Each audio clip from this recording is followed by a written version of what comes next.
So my last video ended with me having spent the whole weekend pretty much editing. And you know what? I'm really glad I did. Mainly because that job has been kicking around since October and it was high time I finished it. And actually, there's a good point that I realised in doing it. I need to set deadlines for things that don't have deadlines. Because I knew that it didn't matter if that wasn't done until, say, February or whatever.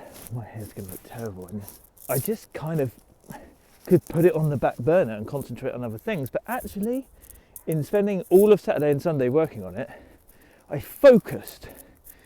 And that actually meant I did everything a lot quicker because I knew where everything was. I didn't have to readjust every time I sat down. Before I knew it, everything on the left side of my Trello board was on the right side and I was exporting videos and yeah, it felt good.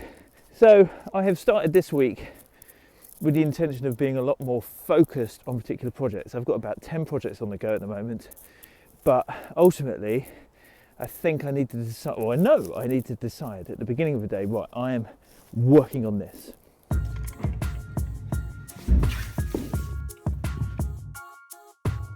So I'm just about to record a screencast really for a client because I've set up a Trello board to manage like the project that we're going to be working on because it's pretty big.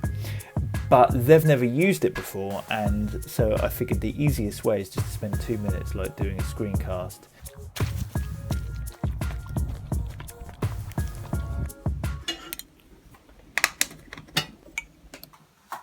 Hello, I can hear you. How you doing, man? You right? Hey, thank you so much. It's been my pleasure. And you know what? I got to compliment you on your music choice for the podcast. So I'm excited for you to kick it off. Let's hear it. How mental is that? It's like 9 o'clock now, and I have just spent the last hour chatting to a guy on like the west coast of the States who was inspiring. What would I have been doing if I didn't do this podcast? Maybe feeding you. That's what you're thinking, isn't it? Estamos llegando a la estación London Liverpool Street.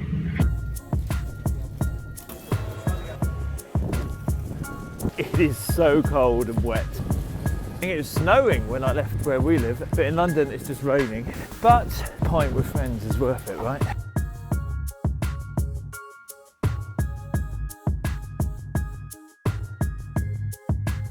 One big lesson learned this week, finally, is the fact that if you're gonna outsource to other people, and I don't like the word outsource because really that kind of suggests that you're palming it off and not doing it properly, whereas in fact I bring on other freelancers to work with me as a team.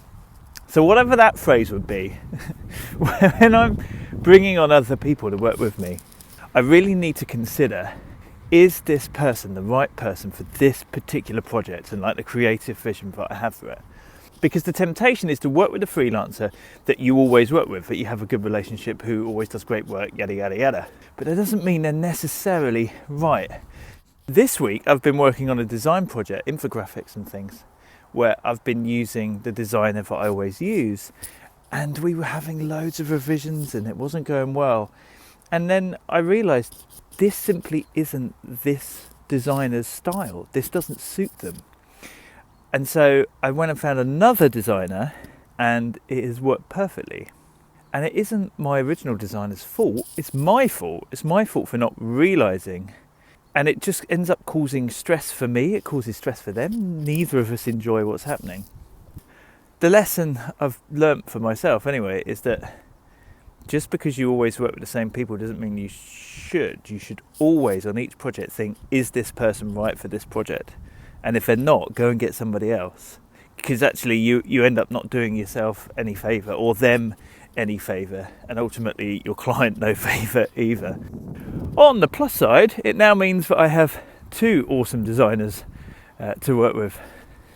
Just going home now, it's Saturday, to put the finishing touches to the Being Freelance podcast. It is with a German freelancer called Katrin Zeus, who actually lives in Sydney.